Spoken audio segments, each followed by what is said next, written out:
blessings, mercy and guidance have enabled us to continue serving the people of Sindh. By the grace of Allah subhanahu wa ta'ala, I stand before this August House today to present a rupees 3.56 trillion, including a development outlay of rupees 750 billion with no new taxes budget 2026-27 of the Government of Sindh for the 13th time, including 11 consecutive budgets, an honor and responsibility that no other elected representative has ever been entrusted with. At this moment, I also bow my head in gratitude to my late parents, whose values of honesty, hard work, and public service continue to guide me, and I thank my family for their unwavering support, patience, and sacrifice through this journey of service to the people of Sindh. Mr. Speaker, sir, at the outset, I pay tribute to Shaheed Zulfikar Ali Bhutto, founder of the Pakistan People's Party and former Prime Minister of Pakistan, whose vision of democracy and social justice and public empowerment transformed the political landscape of our country. I also pay homage to Shaheed Mohtarma Benazir Bhutto, whose courage, sacrifice and unwavering commitment to democratic values continue to inspire generations of Pakistanis. Before presenting the budget for the financial year 2026-27, I wish to place on record my profound gratitude to President of Islamic Republic of Pakistan, Mr. Asif Ali Zardari, for his guidance and steadfast support during these challenging times. I also acknowledge the leadership of Chairman Pakistan People's Party, Mr. Bilawal Bhutto Zardari, whose vision of people-centered development, social justice, and inclusive growth continues to shape the priorities of the Government of Sindh. His commitment to welfare of farmers, workers, women, youth and vulnerable communities remains central to our development goals. I also pay tribute to the brave armed forces of Pakistan, whose courage, professionalism and sacrifices continue to safeguard the sovereignty and territorial integrity of our beloved homeland.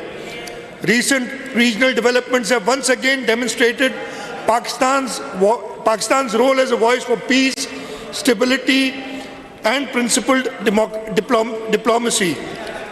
Under the leadership of President Asif Ali Zardari, Prime Minister Mian Mohammad Shehbaz Sharif, and Chief of Defence Forces Field Marshal Syed Asim Munir, Pakistan actively engaged with regional and international partners to support efforts aimed at de-escalation and peaceful resolution during the recent Middle East crisis, reaffirming its position as a nation that promotes peace in the region and stands for dialogue, upholding the canons of international law. Above all, I pay tribute to the resilient people of Sindh. I salute our farmers who continue to cultivate the land despite climatic uncertainty, our workers and laborers whose efforts sustain the economy, our teachers and healthcare professionals who serve with dedication, our entrepreneurs who continue to invest despite economic challenges, and our youth whose aspirations inspire us to build a better future. Honorable Speaker, I rise today to present the budget of the financial year 2026-27 in fulfillment of our constitutional responsibility and with a deep sense of commitment to the people of Sindh. The budget is being presented at a time when the global economy continues to face uncertainty arising from geopolitical tensions, disruptions in international trade, volatility in energy markets, and persistent inflationary pressures. According to the International Monetary Fund, global growth is projected at 3.1% in 2026, while global inflation is expected to remain elevated at 4.4%. Despite these challenges, Pakistan's economy demonstrated resilience during financial year 2025-26. National GDP increased from rupees 114 trillion to rupees 127 trillion, Economic growth improved at 3.5% at 3.7%. Per capita income increased from US dollars 1,751 to US dollars 1,091, and remittances reached a record US dollar 30.3 billion. Yet behind these encouraging indicators, ordinary citizens continue to face considerable hardship.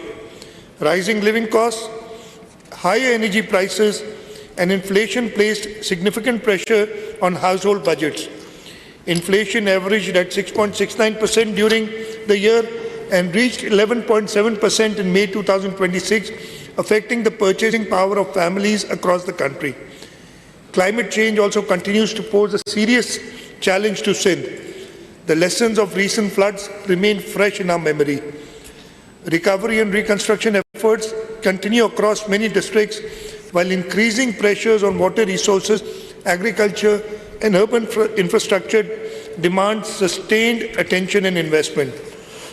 At the same time, thousands of young men and women enter the labour market every year seeking education, skills, and employment opportunities. Meeting these aspirations remains amongst our foremost responsibilities. Mr. Speaker, sir, faced with these challenges, the Government of Sindh remained guided by clear conviction. The impact of economic uncertainty should not be borne by citizens alone.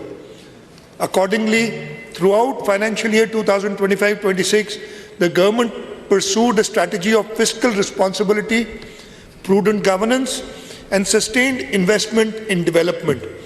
We sought to protect citizens, preserve economic activity, and continue investing in the sectors that matter most to people's lives. It is against this backdrop of global uncertainty, inflationary pressures, climate challenges, and rising public expectations that the Government of Sindh pursued its development agenda during 2025-26. I now turn to the measures undertaken by the Government to maintain fiscal discipline, strengthen public finances, and sustain development momentum during a very challenging year. Honourable Speaker, sir, throughout the year, our objective was not merely to manage public finances, but to ensure that every rupee spent delivered the maximum possible benefit to the people of Sindh. Non-essential expenditures were carefully controlled. Administrative spending was streamlined, and available resources were redirected towards development priorities and essential public service. Our approach was guided by a simple principle: fiscal prudence must enable development, not constrain it. At a time when many governments responded to economic pressures by reducing development spending, delaying projects, or curtailing investments in social sectors, the Government of Sindh chose a different course. We protected education, healthcare, social protection, agriculture, water resources, public transport, housing, and infrastructure. At the same time, we strengthened expenditure controls, enhanced monitoring systems, accelerated governance reforms aimed at improving efficiency and ensuring value for money in public spending. The results of this approach are visible today. Despite inflationary pressures, rising construction costs, and increased expenditure demand, Sindh achieved the highest development performance in its history. Against an exceptionally challenging economic backdrop, the Government of Sindh released more than rupees 900 billion for development activities across the province. Major achievements during financial year 2025-26 include completion of 952 schemes as per the following breakdown. I won't go through this breakdown to save time. This unprecedented level of investment supported roads, bridges, schools, hospitals, water supply schemes, irrigation infrastructure, public transport system, municipal services, and development activities benefiting citizens in every district of Sindh. These investments not only improved public services, but also generated economic activity, supported employment, and strengthened the foundation of long-term growth and prosperity. We believe responsible public finance is ultimately measured not by savings alone, but its impact on the lives of citizens. Honourable Speaker, I now turn to the measures undertaken by the Government of Sindh during 2025-26 to provide relief to citizens, protect livelihood and support vulnerable segments of the society. Throughout financial year 2025-26, the Government of Sindh implemented a series of targeted interventions aimed at protecting livelihoods, reducing economic hardship and supporting vulnerable segments of the society.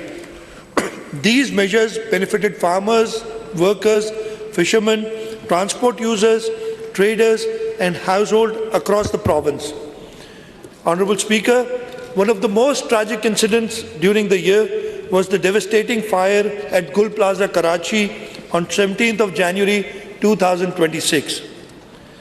This claimed 72 precious lives and affected approximately 1,208 commercial units and businesses.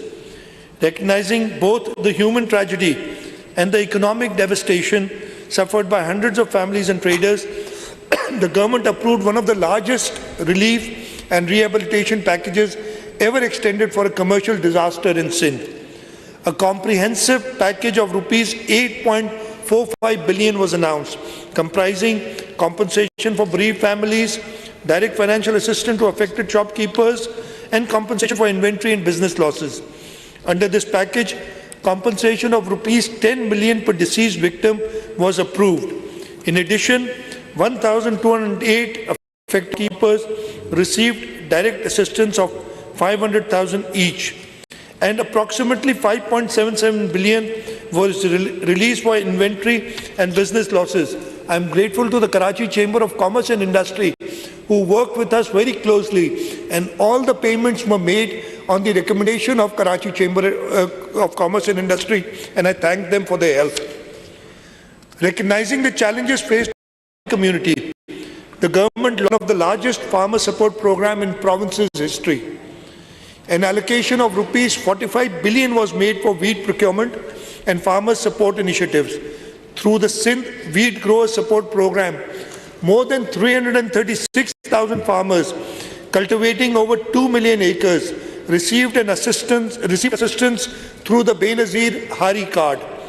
An amount of rupees 43.23 billion was transferred directly to growers, contributing to a 21% in wheat cultivation and a record 28% increase in wheat production across Sindh. Wheat cultivation increased from 3.086 million to 3.879 million acres, while wheat production increased from 3.54 million tons to a highest ever 4.91 million tons in the province of Sindh. To further reduce production costs, the government allocated rupees 3 billion as fuel subsidy for small farmers holding up to 25 acres. Approximately 331,000 farmers benefited through transparent digital transfers, helping protect farm incomes and sustain agricultural activity. Honourable Speaker, the government also acted to shield citizens from rising fuel prices. Under the People's Motorcycle Fuel Subsidy Program, rupees 4 billion was released to provide direct support to motorcycle owners across Sindh. More than 660,000 beneficiaries have received assistance through a fully digital payment mechanism. Similarly, rupees 2.37 billion was released as fuel differential subsidy for public transport operators. This intervention helped maintain affordable fares and benefited millions of daily commuters throughout the province. Recognizing challenges faced by coastal communities, the government also provided rupees 515 million in fuel support for 2,819 registered small and medium fishing boats, helping sustain livelihoods and economic activity in the coastal district. Further, Sindh contributed rupees 807 million under the Pakistan Energy Relief Plan as a part of coordinated national effort to cushion citizens from rising transportation costs. Honourable Speaker, I now turn to the flagship achievements that have transformed communities, strengthened infrastructure, and laid the foundation for long-term prosperity across Sindh. These achievements represent communities restored, homes rebuilt, services expanded, jobs created, and opportunities unlocked for millions of citizens across Sindh. Sir, one of the most significant achievements of financial year 2025-26 was the government's ability to sustain development momentum despite challenging economic conditions. Sindh achieved, as I mentioned earlier, the highest development expenditure in its history, with more than rupees 900 billion invested in development projects and public infrastructure across the province. Last year, we committed to rebuilding homes and restoring dignity to families affected by the devastating floods of 2022. Today, sir, I am proud to report that Sindh People's Housing for Flood Affectees has emerged as the largest owner-driven housing reconstruction program in the world. The program has attracted international financing of approximately $1.675 billion, reflecting the confidence of development partners in Sindh's ability to deliver large-scale projects efficiently and transparently. To date, financing for approximately 1.7 million housing units has been arranged. 1 million houses have already been completed. Of the remaining units, approximately 100,000 houses have reached the roof level, while the remainder are at various stages of construction. A major feature of the program has been the empowerment of women through property ownership. A total of 120,058 land titles have been registered in favor of eligible women beneficiaries, while more than 300,000 women have received ownership and land title documents, making the largest women-led asset transfer program in South Asia. The program has also generated substantial economic activity in rural areas, creating employment opportunities, supporting local businesses, and stimulating construction-related industry across Sindh. Mr. Speaker, sir, this program has been reviewed by all international agencies, and I'm very proud to tell you that the World Bank, the Islamic Development Bank, the Asian Development Bank have mentioned that this program is the best ever housing program that they've done anywhere around the world. And this was the brainchild of Chairman Pakistan People's Party, Bilawal Bhutto Zardari, who for the first time ever, there have been floods before, but it's the first time ever that the government is rebuilding houses, and they're rebuilding climate resilient houses for these. So this program has been acclaimed as the flagship program by all international agencies.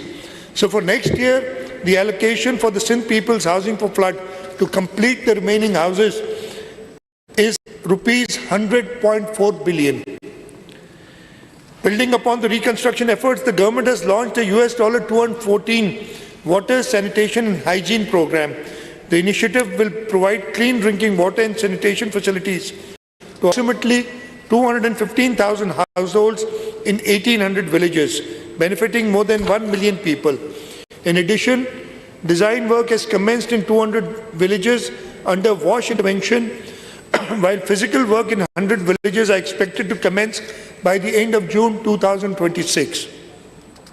So another flagship project that we've completed is the Shah Bhutto. It's a new era in connectivity. Honorable Speaker, Karachi's continued growth depends upon modern infrastructure and efficient mobility. I am very pleased to report that Shah Bhutto, one of the largest urban infrastructure projects in Sindh history, has now become operational. Constructed at a cost of approximately rupees 60 billion, the project comprises a modern 38.75 kilometer corridor connecting Qayyumabad with the M9 motorway. As Karachi's first major infrastructure project developed under the public-private partnership framework, it represents a landmark achievement in innovative financing and project delivery. The impact is already visible. Travel time along the corridor has been reduced to approximately 25 minutes, while Shah Bhutto is currently facilitating the movement of around 25,000 vehicles daily. Shah Bhutto, I'm pleased to inform the House that Shah Bhutto is now being extended from Qayyumabad to Karachi Port. The groundbreaking ceremony of this 64.2 billion rupee project was performed by Chairman Pakistan People's Party, Mr. Bilawal Bhutto Zardari, on 22nd May 2026.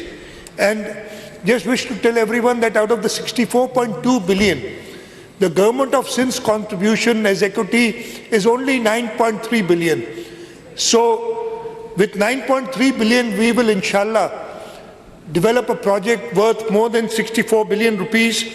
The construction time is 30 months and the work on the project has already started. During financial year 2025-26, approximately 23 billion was committed. Some more projects in the city of Karachi I mentioned.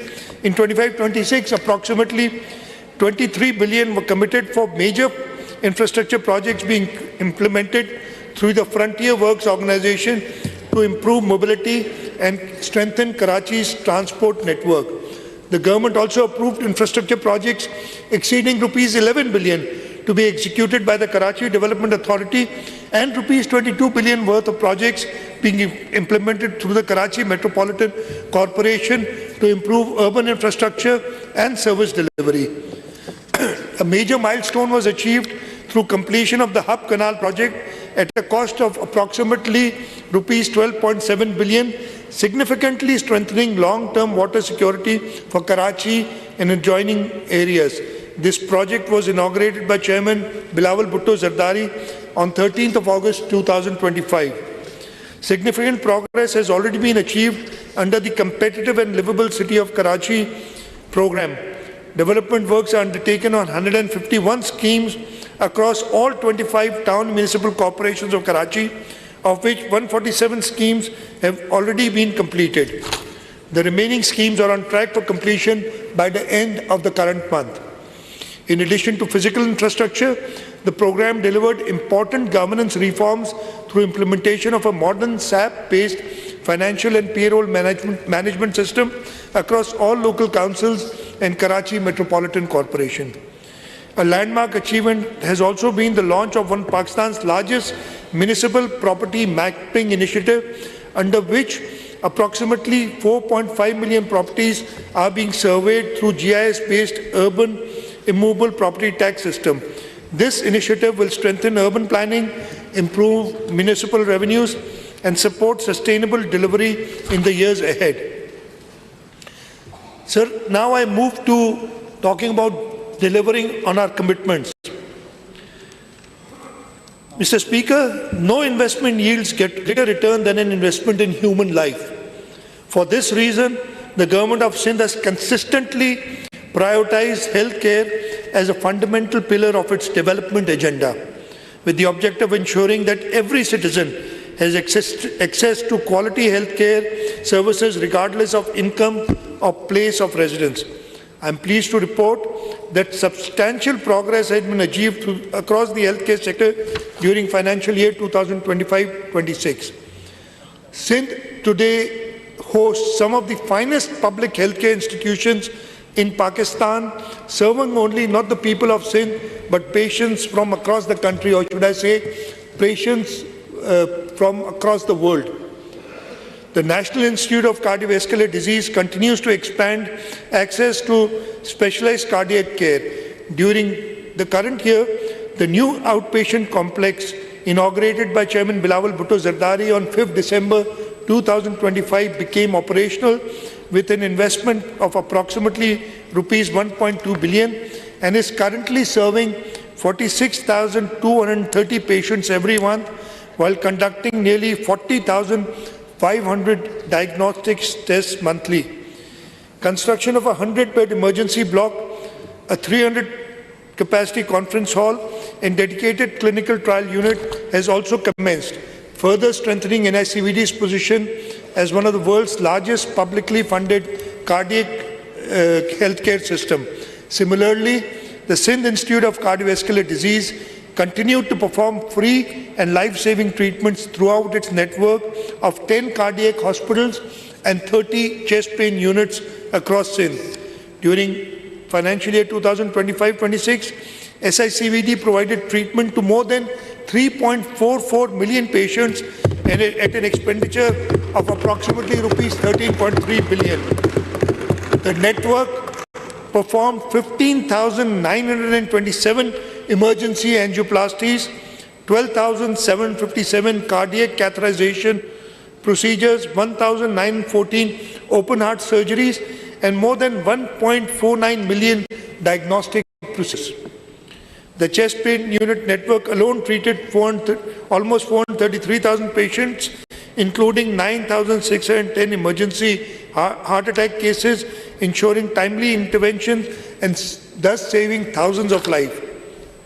To further expand access, new chest pain units were established at Sangar and Dadu, while advanced cardiac intervention facilities were introduced at Sakkar, Hyderabad, and Tando Muhammad Khan. Sir, I will now move to the Sindh Institute of Urology and Transplantation. Sir, a major milestone was achieved through operationalization of 250-bed SIUT's Children's Hospital, which is now approximately 80% operational and has already provided more than 53,000 consultations. The government provided rupees 1 billion for this facility, which is expected to become fully operational during financial year 2026-27. At SIUT Sakkar, more than 57,000 OPT consultations, 53,000 dialysis sessions, 28,000 surgeries, and over 1.4 million laboratory tests were conducted during the year. Likewise, the Jinnah Postgraduate Medical Center continued to strengthen its position as one of Pakistan's largest tertiary care. Earlier, JPMC provided healthcare services to approximately 2.58 million patients, including 617,436 emergency cases, while performing 38,487 major surgeries. The institution also remained a national leader in cancer treatment, managing more than 51,000 oncology patients, conducting 31,189 radiotherapy sessions and 16,915 chemotherapy sessions. Significant progress was achieved on landmark 550-bed medical tower being developed under the Government of Sindh and Patient Aid Foundation partnership. Through this successful collaboration, JPMC's capacity has increased from 1,100 beds in 2011 to 2,208 beds today. Investing in children's health. Honourable Speaker, the government continued major investments in child and maternal health care throughout Sindh Institute of Child Health and Neonatology. The SICHA network expanded from 790 beds to more than 1120 beds and now provides healthcare service across 12 districts of Sindh. More than 1.2 million patients received treatment through the SICHN facility. Sir, the Peer Abdul Qadir Shah Jilani Institute of Medical Sciences, Gambhat, continued to serve as Pakistan's premier public sector transplant institution. Between July 25 and May 26, Gambhat Institute provided healthcare services to approximately 2.97 million patients and successfully performed 174 liver transplants, 16 kidney transplants, 29 bone marrow transplants, and 209 cardiac surgeries. The government also continued to strengthen emergency response systems across Sindh. During the current financial year, the Sindh Integrated Emergency and Health Service expanded its fleet by 110 new ambulances, increasing the total fleet to 545 ambulances operating across the province.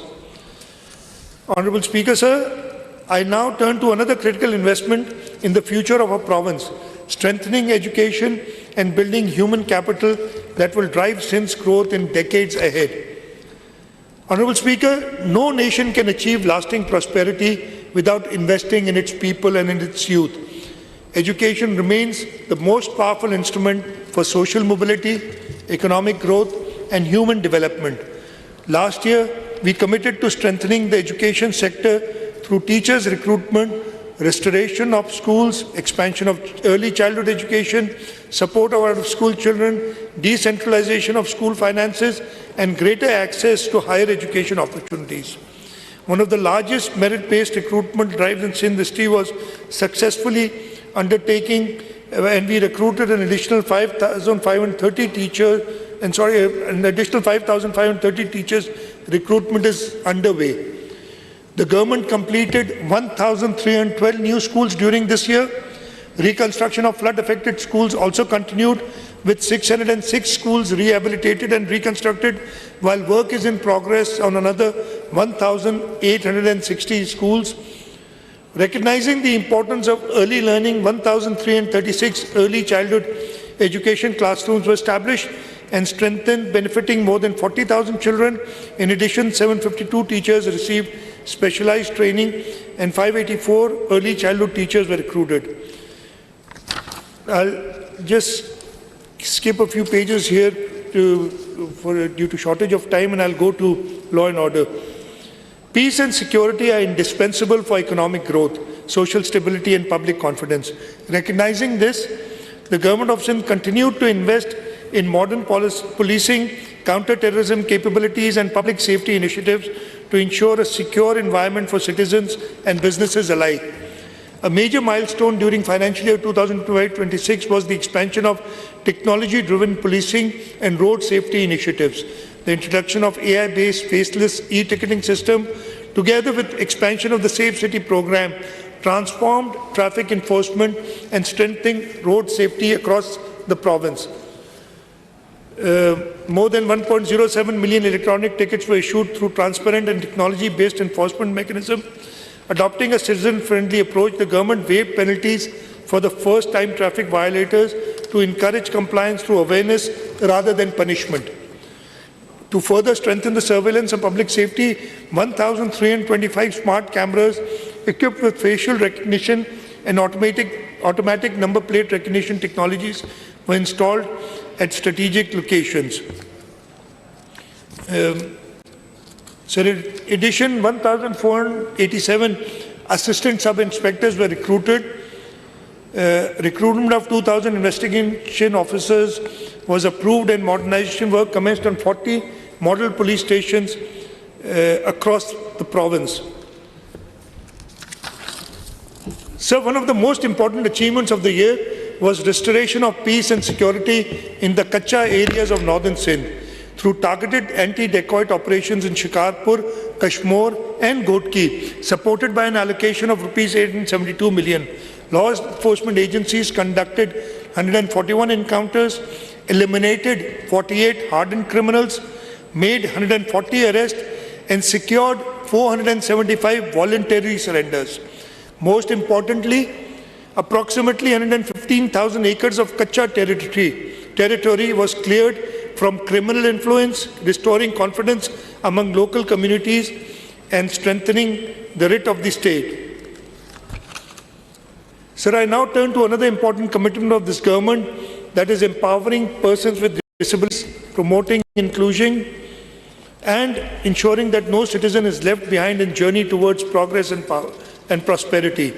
During the current financial year, significant progress was achieved in expanding rehabilitation services, strengthening inclusive education, and improving accessibility across the province. Today, the Department of Empowerment of Persons with Disabilities operates 67 special education and rehabilitation schools, 10 centers for autism rehabilitation and training, and works in partnership with 140 organizations supporting persons with disabilities. More than 1,000 teachers from 300 schools received specialized training under Inclusive Education Program, while a broader initiative has been launched to train 5,000 teachers in inclusive education methodologies. The government also expanded rehabilitation infrastructure.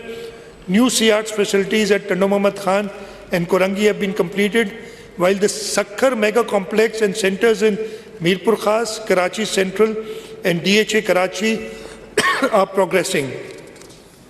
The Sindh Institute of Physical Medicine and Rehabilitation, Ladkhana, has achieved approximately 90% completion, while a similar facility is being developed in Sakkar.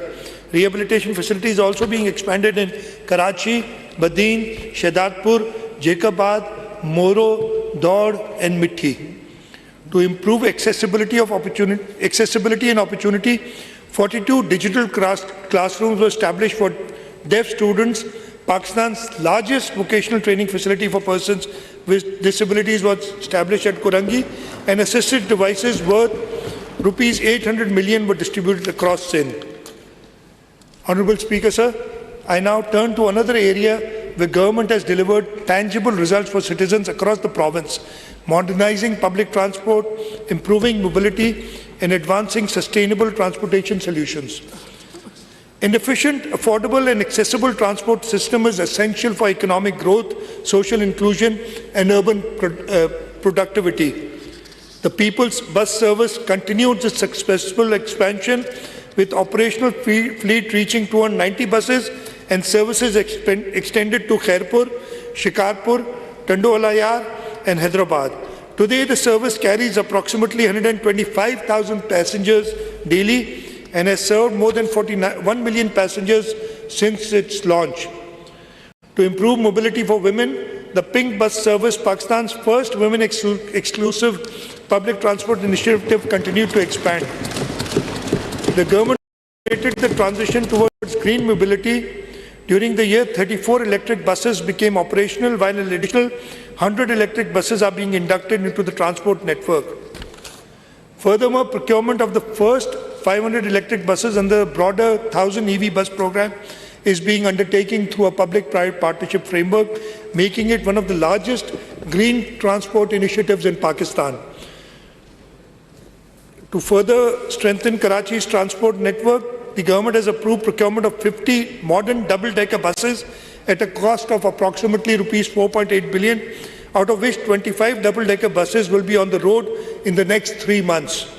The new fleet is expected to serve more than 30,000 passengers daily and will significantly enhance public transport capacity in the city. Sir, I now turn to another important pillar of our development strategy, leveraging public-private partnerships to accelerate infrastructure development, attract investment, and create new opportunities for economic growth. The Government of Sindh has successfully positioned public-private partnership as a key instrument for infrastructure development. Today, Sindh possesses the largest public-private partnership portfolio in Pakistan, valued at approximately rupees 877 billion, with projects worth rupees 190 billion under construction and a further 365 billion under procurement and investment. These projects span transportation, water supply, renewable energy, urban infrastructure, and environmental sustainability. A flagship project under this framework is the Ghotki-Kandkot Bridge, the largest bank-to-bank or longest bank-to-bank bridge across River Indus in Pakistan, spanning approximately 12.2 kilometers. The project will transform connectivity in northern Sindh. The government also launched the carbon emission reduction through forestation project, covering approximately 35,000 hectares of riverine forest in Jamshoro and Matiari district. The project will sustain climate resilience, support carbon sequestration, enhance biodiversity, and create livelihood opportunities for local people. Sir, I now turn to water security, sanitation, and public health infrastructure. Access to clean drinking water, sanitation, and reliable public health infrastructure remains essential for public health, economic well-being, and sustainable development. During the current financial year, the government continued to invest significantly in water supply, sanitation, and drainage infrastructure across Sindh. Out of 167 targeted water supply and drainage schemes, 147 schemes have been completed, while work on 146 additional schemes is progressing and is expected to be completed during the next financial year. Major achievements include the completion of ultraviolet filtration water supply project at Rattodero and significant progress on the Shahdatkot water supply and drainage project, improving access to safe drinking water and sanitation service for local communities. The government is also implementing 578 water supply and sanitation schemes with an investment of approximately rupees 45.56 billion, alongside 67 rural development schemes worth rupees 5.10 billion. Sir, I now turn to the area that will determine the future competitiveness of our province, empowering our youth through technology, innovation and digital skill. Recognizing that future economy will increasingly be driven by technology, innovation and knowledge, the Government of Sindh has made significant investments in digital transformation, technology education and skill development. During 2025-26, substantial progress was achieved through successful implementation of People's Information Technology Program Phase 2, one of the largest digital skill initiatives in Sindh. Sir, I'll just skip the details. They're here, and this document is part of the record of the assemblies. And I'll just, due to shortage of time, I'll just move on to two important nation-building sectors, the works and services and irrigation. In works and services, approximately rupees 146 billion has been released for the projects, including 10.94 billion for maintenance and rehabilitation. 341 schemes have been completed. 2,936 kilometer roads has been either new roads have been built or rehabilitated, almost 3,000 kilometers in the year. On the irrigation side, rupees 96 billion were released, and important achievements in the irrigation because we were particularly concerned about floods. So we focused on the floods, and as a result, the Karo-Ghungro outfall drain system has achieved 69% physical progress. Soni-Dhoro restoration project is almost complete. The Khairpur drainage network, restoring drainage services to approximately 142,000 acres affected by the 2022 floods, is almost complete. The Ranara Canal head reach lining has been completed. Shadiwa small canal lining has been completed. Bulleri distributory lining is almost complete. Rajwa lining is almost complete. Bahadurwa lining is almost complete. Ganjbar lining is almost complete. Gaja Guni branch drain and Hajipur pumping stations have been physically completed substantially. And the K4 support project, the KB feeder lining, has achieved 78% physical progress and inshallah will be completed in the next financial year. So now I turn to the budget strategies and priorities for financial year 2026-27. The budget for financial year 2026-27 reflects a commitment to fiscal responsibility, economic stability, and continued investment in the welfare of our people.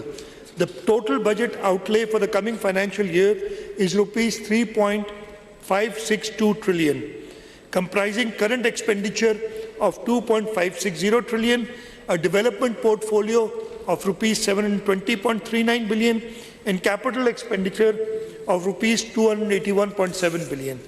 Despite significant fiscal constraints and additional national obligations, we have protected allocations for education, healthcare, irrigation, public safety, local government services, and social protection.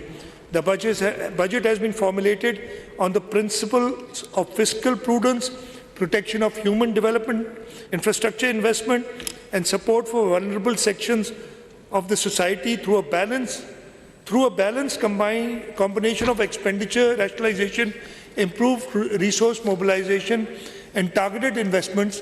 This budget seeks to sustain economic growth, strengthen public services, enhance climate resilience, and create opportunities for future generations across Sindh. The budget has been prepared on a balanced strategy founded on 4 principles: safeguarding Sindh's constitutional rights, maintaining fiscal sustainability, contributing to national stability, and continuing investment in the welfare of our people. Honourable Speaker, Sindh responded positively to Federal Government's request for cooperation towards national strategic requirements. However, from the outset, we made it clear that any support must remain fully consistent with the Constitution, protect Sindh's rights under the NFC award, and not compromise province's development priorities, fiscal sustainability, or public service delivery obligations. Following extensive negotiations, the Government of Sindh secured a comprehensive framework of constitutional and financial safeguards through an arrangement with the Federal Government. The most important safeguard is the full protection of Sindh's constitutional entitlement under the 7th NFC award. This arrangement explicitly secures fiscal protection mechanism through a guaranteed federal revenue assignment base of rupees 3.35 trillion. Even if federal revenues fall below this threshold, Sindh's protected share will remain insulated from such shortfalls, ensuring stability and predictability in province's finances. At the same time, any revenues collected above the projected federal revenue assignment of rupees 15.264 trillion will continue to be distributed under the NFC formula, ensuring that Sindh retains its full constitutional share in future revenue growth. Honourable Speaker, the constitutional basis for this support is rooted in Article 164 of the Constitution, which empowers the Provincial Assembly to make grants in respect of matters beyond its legislative competence. This arrangement reflects the spirit of cooperative federalism. Fulfilling these national responsibilities has not been without a cost. To accommodate this contribution while maintaining fiscal stability, the government has reduced its provincial ADB size from the projected rupees 575 billion to rupees 400 billion. Nevertheless, we have protected priority projects and essential public services that directly affect the lives of our citizens. Our objective is not merely to spend more, but to spend better. This budget therefore reflects a careful balance between national responsibility and provincial rights, between fiscal discipline and development ambition, and between present challenges and future opportunities. So I'll just briefly tell you our investments in various sectors. In the education sector, that remains at the heart of the government's development strategy. We are allocating rupees 601 billion for education. For health and population sector, the total allocation is rupees 402 billion. This would enable, and so we have ring-fenced funding to our flagship healthcare institutions, including NICVD, SICVD, SIUT, SICHN, JPMC and Government Institute, which collectively provide free and life-saving healthcare services to millions of patients annually. We've also ensured that a partnership with Indus Hospital Network, Child Life Foundation and Patient Aid Foundation remains insulated from fiscal pressures so that uninterrupted healthcare services continue to be available to the citizens of this province. So in the transport and communication sector, we have allocated 185 billion rupees. These investments will support expansion of public transport system, road infrastructure, bridges and strategic connectivity projects across Sindh. Our objective is to improve mobility, reduce travel time, facilitate trade and provide safe, affordable and efficient transportation system to the people of Sindh. So in the irrigation sector, an investment of rupees 103 billion provided. The government will continue investing in canals, drainage systems, barrages, flood protection works and climate resilient water structure. In sanitation and public health engineering sector, an allocation of rupees 49 billion has been earmarked, and this will enable us to ensure that drainage infrastructure and public health engineering projects improve living conditions and public health outcomes, particularly in the underserved urban and rural. So, local government and service delivery sector, we are allocating rupees 347.6 billion. And these resources will support municipal infrastructure, urban development, solid waste management, community services, and improvement in local service delivery across Sindh. For law and order, to maintain peace and security, an amount of 222 billion rupees is being allocated. These resources will strengthen policing, public safety, counter-terrorism capabilities, safe city initiatives, and modern law enforcement infrastructure to ensure the protection of lives and property across the province. An amount of rupees 72.8 billion has been allocated for the agriculture, livestock and fisheries sector, which remain a priority for us. For energy, climate and environmental sector, rupees 84 billion has been earmarked. For minorities and women development sector, rupees 3.5 billion has been provided, and these allocations have been ring-fenced and protected from expenditure rationalization measures. The government remains committed to empowering women, promoting gender equality, supporting economic participation, and ensuring that minority communities continue to receive the support and opportunities they deserve as equal citizens of Pakistan. For persons with disabilities, an investment of rupees 22.8 billion is earmarked. Despite physical challenges, funding for disability-related programs has been fully protected. The government will continue investing in rehabilitation services. For the social protection sector, an amount of rupees 26.4 billion has been earmarked. Honourable Speaker, the budget 2026-27 is therefore not merely a program of expenditures. It is carefully prioritized investment strategy designed to protect human development, strengthen infrastructure, improve connectivity, enhance water security, promote economic growth, and created opportunities for future generations. Every rupee has been directed towards projects that deliver the highest social and economic return for the people of Sindh. Honourable Speaker, sir, having outlined our strategy for the year ahead, I now turn to a series of transformational initiatives that will shape the next phase of Sindh's development and create new opportunities for investment, employment, and prosperity. And so I would like to mention that these initiatives were done under the guidance of Chairman Pakistan People's Party, Mr. Bilawal Bhutto Zardari, and President of Pakistan, Mr. Asif Ali Zardari. And when I talk about them, you will know where we are going to. From our normal day-to-day development work, we are now thinking big, and we are thinking international, and I'll come to that now. Sir, our previous achievements in public-private partnership provide a strong foundation for the future. Today, we stand at the threshold of a new phase of development, one that seeks not only to address current challenges, but also to unlock the immense economic potential of Sindh. Every generation is presented with a defining opportunity that shapes its economic destiny for decades to come. And I believe, sir, that moment for the province of Sindh is now. The government of Sindh believes that the time has come not merely to build projects, but to lay foundations of a new economic future. The initiatives that I am about to announce are therefore not conventional development schemes. They are long-term strategic investments designed to transform Sindh into a globally connected hub of trade, finance, technology, energy, and sustainable growth. So the government of Sindh, through its pioneering public-private partnership framework, established one of the most dynamic and successful portfolios in the region, spanning critical sectors for the economy and infrastructure.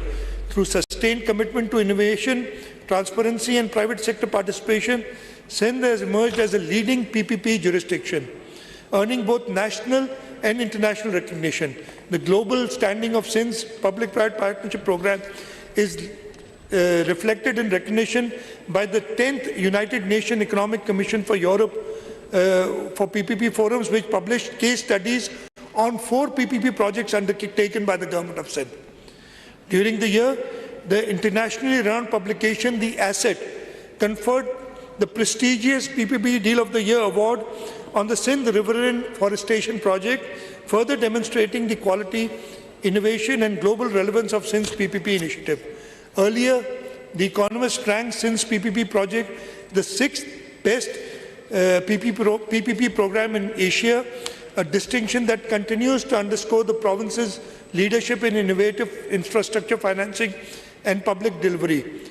The Sindh's public-private partnership program has been acknowledged by the Federal Finance Minister as a trailblazer in PPP development and received appreciation from the Prime Minister of Pakistan.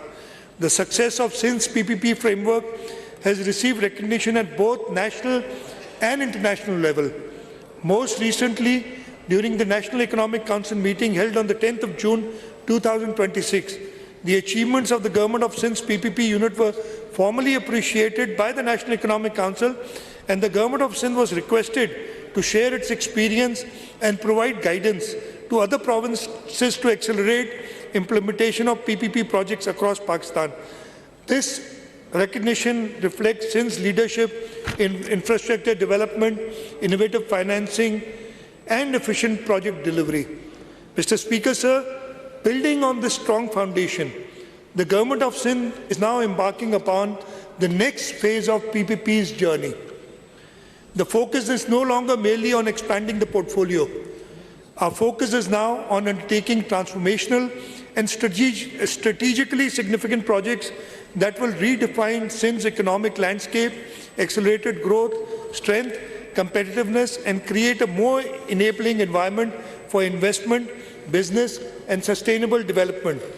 The initiatives that I am about to announce represent this new generation of PPP projects.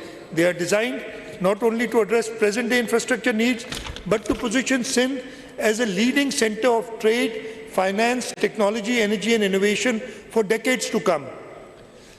Sindh has always led from the front. It was the vision of Shahid Zulfikar Ali Bhutto that led to the establishment of Port Qasim, which today handles nearly 40% of Pakistan's maritime trade. Most recently, Sindh became the first province to develop an airport through its own resources in the Thar region. These achievements demonstrate that when Sindh combines vision with determination, transformational changes become possible. Building upon this legacy, the government is embarking upon the next phase of its development journey. Sir, I am proud to announce that the Sindh government is going to undertake the KT Bandar Maritime and Economic Corridor. Throughout history, great cities and prosperous economies have emerged around ports, trade routes and maritime gateways. The development of KT Bandar represents Sindh with a once-in-a-generation opportunity to create an economic growth pole on the southern coastline of the province. Sir, I remind you that this project was conceived by Shahid Mohtarma Benazir Bhutto during her government from 1993 to 96, and it is now that the government of Sindh is by itself taking this project to fruition. Guided by the vision articulated by President Asif Ali Zardari, the government has initiated the process of evaluating KT Bandar as a future maritime, logistic, industrial and energy hub of regional significance. An internationally benchmarked integrated economic viability assessment will be undertaken to evaluate the development of a modern coastal economic corridor incorporating port infrastructure, industrial zones, logistic and warehousing facilities, export-oriented manufacturing clusters, energy infrastructure, and multimodal transport activity. The assessment will also examine strategic links with the Dhabeji Special Economic Zone, Thar's energy and mineral resources, and emerging regional trade corridors. Our vision extends far beyond the development of a port. We envision a new economic ecosystem that can generate investment, industrialization, export, and employment for the generations to come. The successful development of KT Bandar has the potential to transform the economic geography of in much the same way that Port Qasim transformed the economic landscape of Pakistan several decades ago.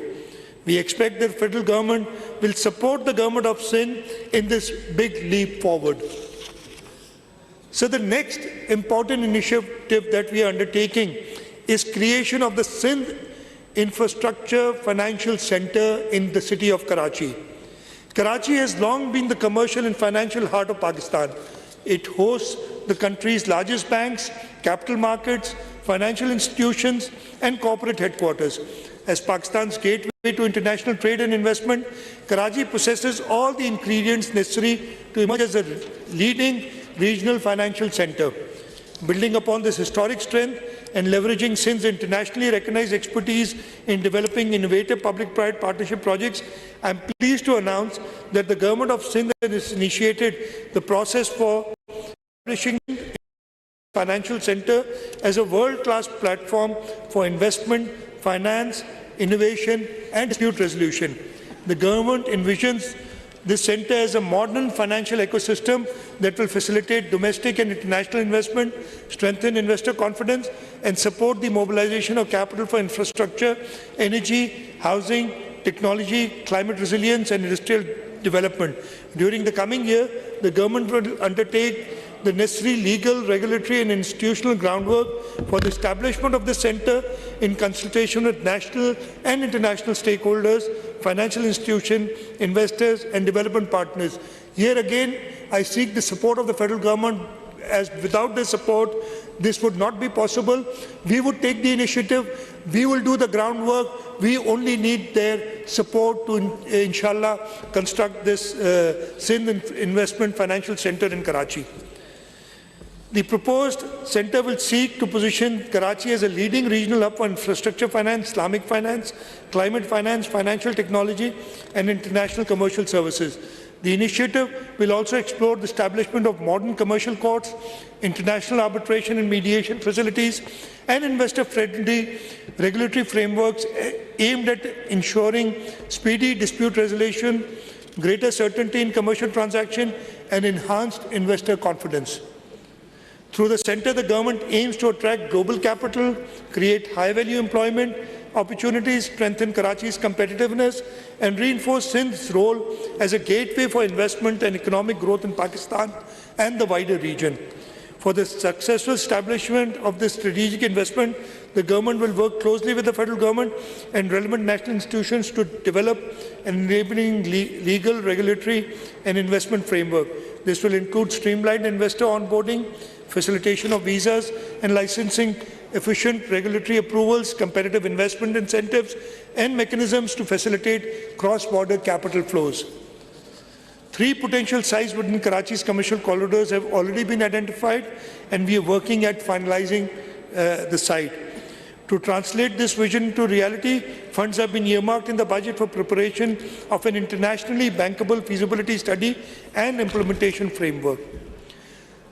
So this Sindh International Financial Centre is not merely a real estate or an infrastructure project.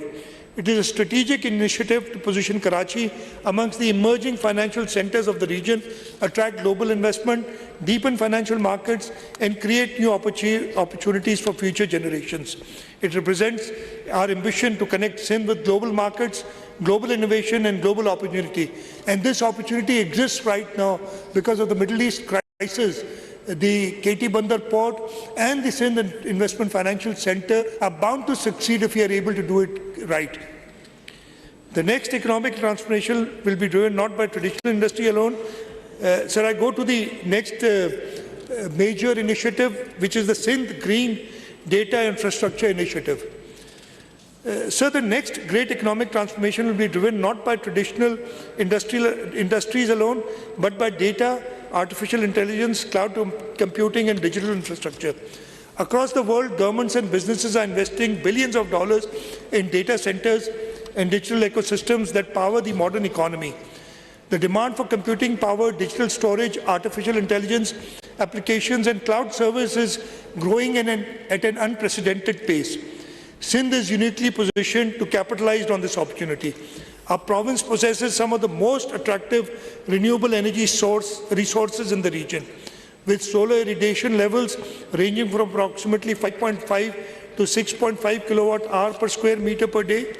Areas around Karachi and Hyderabad offer immense potential for solar energy generation, while the Jampir Wind Corridor has already established itself as one of South Asia's most promising wind energy zones. Furthermore, the successful development of the Thar energy project demonstrates Sindh's institutional capacity, technical expertise, and commitment to undertake large-scale energy initiatives. Recognizing these advantages, the rapidly growing global demand for digital infrastructure, I am pleased to announce that the Government of Sindh has initiated work on the Sindh Green Data Infrastructure Initiative. Under this initiative, the government will undertake the necessary planning, regulatory facilitation, and infrastructure development required to establish a dedicated renewable energy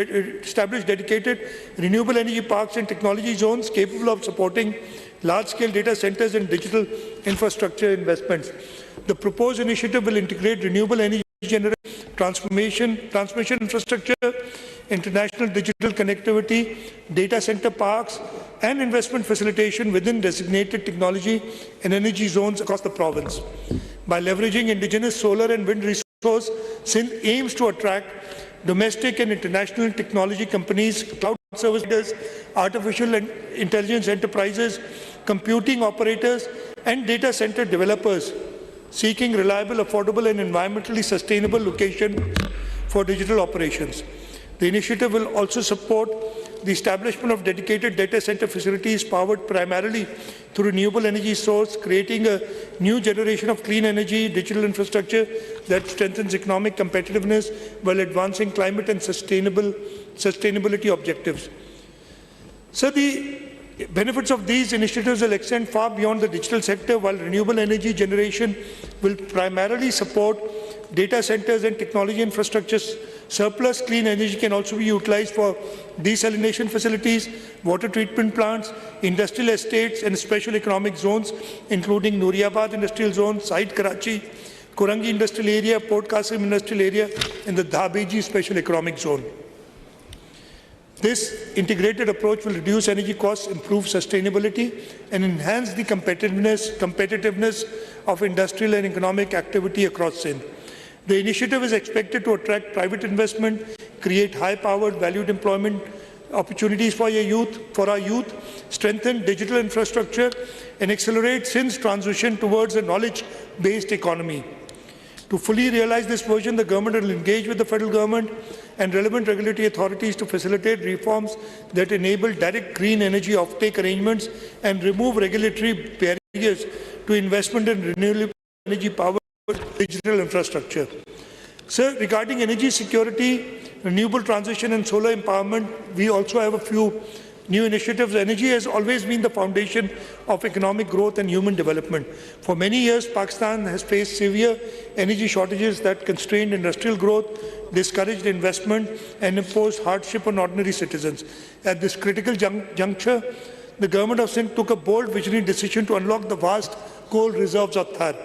Through successful developments, the Sindh Agro Coal Mining Company and the broader Thar coal projects, Sindh transformed the dormant natural resource into a strategic national asset.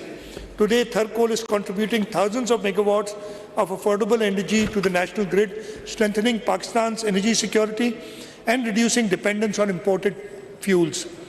Building upon this success, the government is now undertaking another major initiative to the development of rail-linked transportation of Thar coal, which will further improve efficiency, reduce logistic costs, and support future industrial development. We are undertaking this project in collaboration with the federal government. Honourable Speaker, while coal helped Pakistan address immediate energy needs and strengthen national energy security, the future belongs to cleaner and more sustainable sources of energy. Fortunately, Sindh is blessed with some of the most abundant renewable energy resource in the region. The province possesses world-class solar potential and is home to the Jampir Wind Corridor, one of the largest wind energy corridors in South Asia. Having successfully harnessed the power of Thar, the government is now embarking upon the next phase of Sindh's energy journey by unlocking its vast solar and wind potential. We've utilized indigenous coal resources to energy crisis and power economic growth. We must now utilize indigenous renewable sources to build a cleaner, more sustainable and more affordable energy future. In pursuance of this vision, I am pleased to announce one of the largest household renewable energy programs in Pakistan. Under this initiative, 275,000 free solar home systems have been procured at the cost of rupees 18 billion for distribution among deserving households belonging to the poorest segments of the society. For thousands of families, those facing economic hardship, this program will reduce electricity costs, improve energy access, and its quality of life. At the same time, the government recognizes that energy affordability is also a challenge for middle-class households. Therefore, through a partnership between the Sindh Enterprise Development Fund and the Sindh Bank, we are launching an innovative solar financing program to enable middle-income families to install rooftop solar systems through subsidized financing arrangements. This initiative will allow households to reduce electricity bills, achieve greater energy independence, and participate in clean energy transition without facing significant upfront costs. Sir, agriculture is the backbone of our economy, and we are paying special we're giving special focus to agriculture. So the prosperity of Sindh is inseparable from the prosperity of its farmers. Agriculture remains the backbone of Sindh's economy, yet nearly 93% of farmers cultivate small landholdings, limiting their ability to access modern machinery, efficient irrigation systems, affordable financing, and competitive markets. To address this challenge, I am pleased to announce that the government will introduce a necessary legislation, a landmark reform designed to empower small farmers through legally recognized, democratic and farmer-led agricultural collectives. The objective of this initiative is simple but transformative. To enable farmers to achieve the benefit of scale without surrendering ownership of their land, farmers will continue to own and cultivate their individual holdings while voluntarily joining together to access machinery, technology, finance, storage, processing facilities, and marketing on collective basis. The government will act as a facilitator, regulator, and enabler. The most important feature of this initiative is access to finance. Financing will be channeled through commercial banks, development finance institutions, and partner organizations. Farmers themselves will decide which machinery, technologies, and services best suit their needs, creating a demand-driven and farmer-owned model of agricultural modernization. For the first time, registered agricultural collectives will be recognized as bankable entities capable of accessing subsidized credit, lease financing, crop insurance, and asset insurance. Through this initiative, farmers will gain access to tractors, harvesters, laser land leveling, drip irrigation, solar-powered tube wells, drone-based services, storage facilities, processing infrastructure, and modern market linkages at a scale previously beyond their reach. This reform has the potential to transform fragmented farming into organized, technology-enabled, and market-linked agriculture, increase productivity, strengthen climate resilience, improve water efficiency, and raise rural incomes across Sindh. It is a new model of rural empowerment that places farmers themselves at the center of development and creates a pathway towards a more productive, prosperous, and sustainable agriculture future of Sindh. So another concept that we are working on is integrated waste to value and circular economy program. Rapid urbanization presents both challenges and opportunities. As our cities continue to grow, the need for sustainable and efficient waste management system becomes increasingly important. Over the years, the government of Sindh has made significant investments in municipal solid waste, particularly in the collection and transportation of waste from major urban centers. Building upon these efforts, we are now ready to move towards the next stage of reform.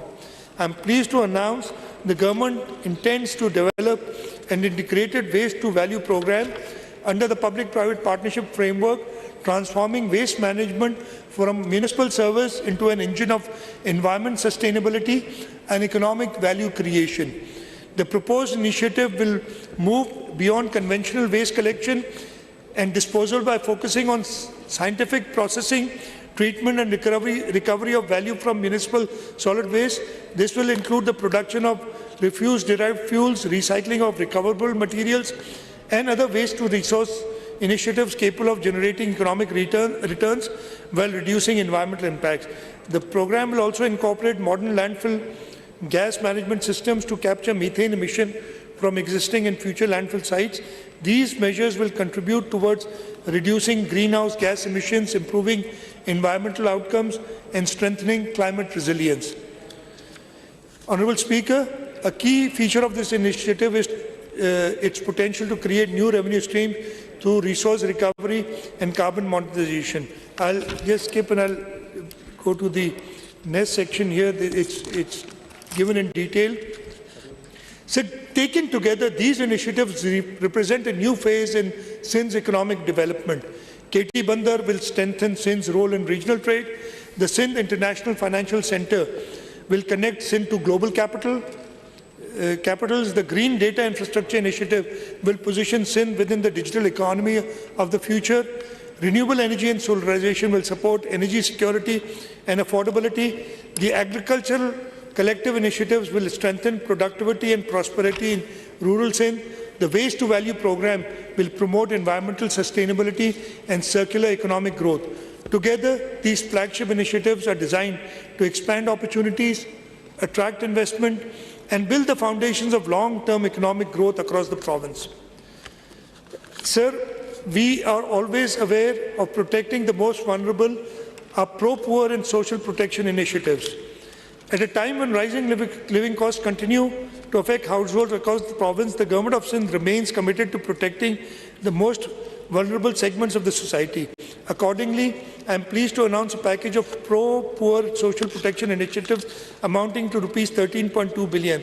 These initiatives include Kitchen Garden Initiative, Benazir Hari Card Program, Benazir Women Agriculture Workers Program, Orphan and Widow Support Program. Sir, I now turn to measures aimed at providing relief to workers, employees and pensioners. Honourable Speaker, sir, economic growth must translate into improved living standards for workers, employees and pensioners. The government recognizes that despite improving economic indicators, many households continue to face pressures from rising living costs. Workers, salaried employees and pensioners have contributed significantly to the progress and stability of our society and deserve support during challenging economic conditions.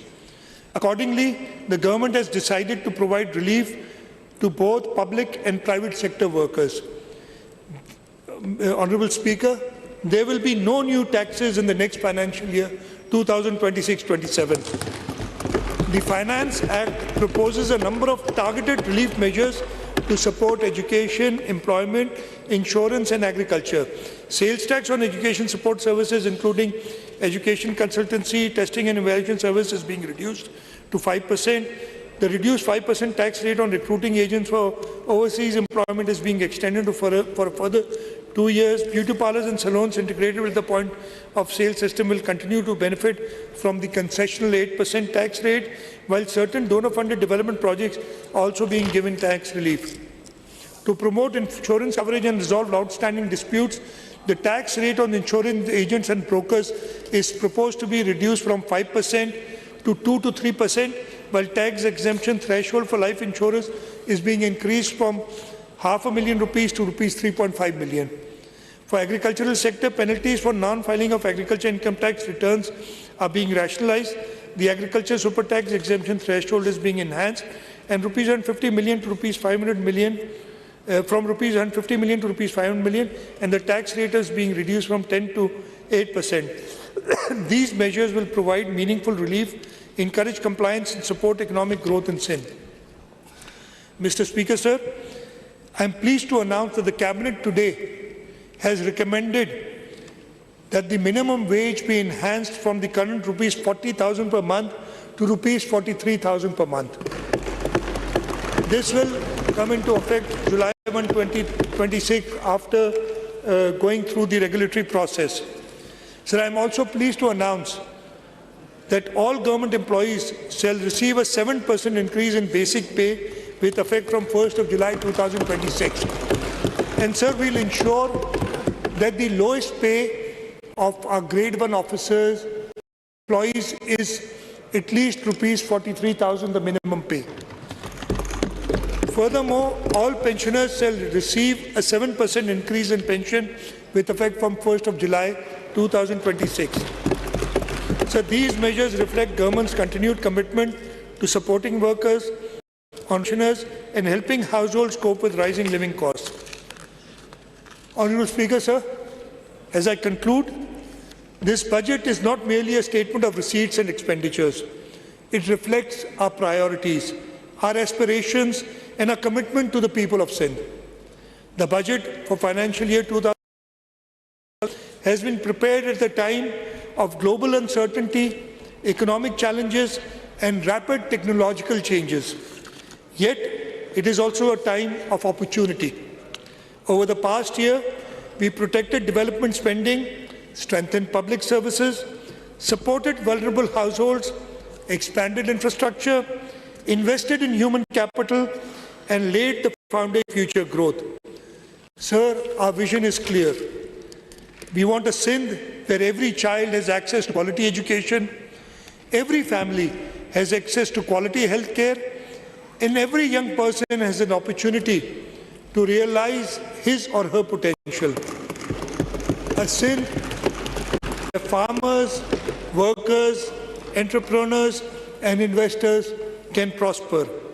A Sindh connected to modern infrastructure, strengthened by innovation and prepared for opportunities of the digital economy. A Sindh where development reaches every district, every community and every citizen. So this budget is guided by three enduring principles: protecting citizens, investing in people and building for the future. These principles will continue to guide our efforts as we work towards a more prosperous, inclusive and resilient Sindh. The people of Sindh have always demonstrated extraordinary resilience, determination and optimism in the face of challenges.